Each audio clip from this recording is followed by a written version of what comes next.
এক বুড়ি মহিলা হজরত নিজামুদ্দিন আউলিয়ার প্রতিবেশী ছিলেন। তার অনেক চাহিদা ও আবদার ছিল। ওই বুড়ি মহিলা পীর অলিদের দরবার অনেক ভালো করে চিনত। সে অবিবাহিত একজন মহিলা ছিল। তার কোনো সন্তান সন্ততিও ছিল না। তার কোনো আপন মানুষও ছিল না। সে হালালভাবে অর্থ উপার্জন করত এবং সেই অর্থ দিয়ে সে জীবন যাপন করত। সে জানত দরবেশ, ফকির আর আল্লাহওয়ালা মানুষ কারো কাছে ভিক্ষা চায় না, তাদেরকে আল্লাহই দেখেন।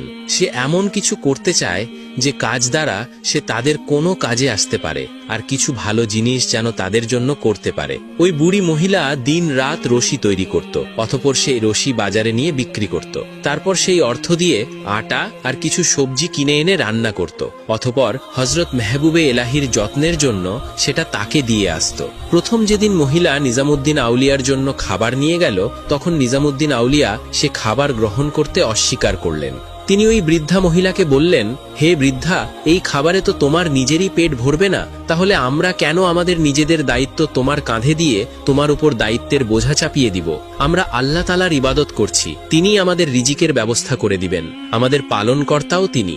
এই কথা শুনে সেই বৃদ্ধা মহিলাটি কান্না করতে করতে বলল, হে মেহবুবে এলাহি, আমাকে আপনার সেবা করা থেকে বঞ্চিত করবেন না। আমার আমলনামায় এই ইবাদত ছাড়া আর কোনো ইবাদত নেই।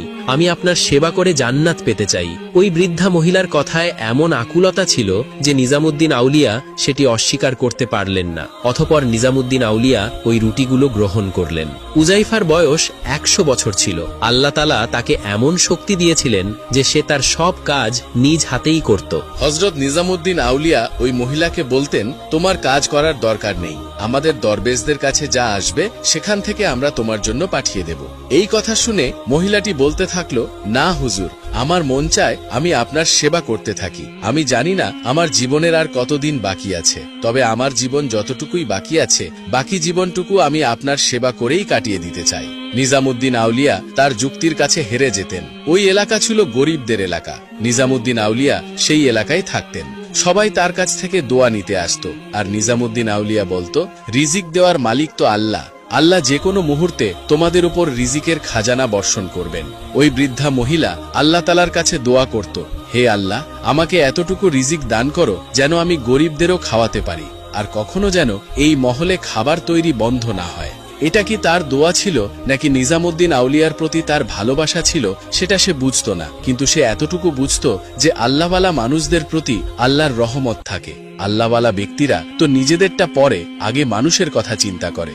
ওই মহিলা এভাবেই রশি বানিয়ে বাজার নিয়ে বিক্রি করত। একদিন বাজারে তার সাথে একজন ব্যক্তির দেখা হলো।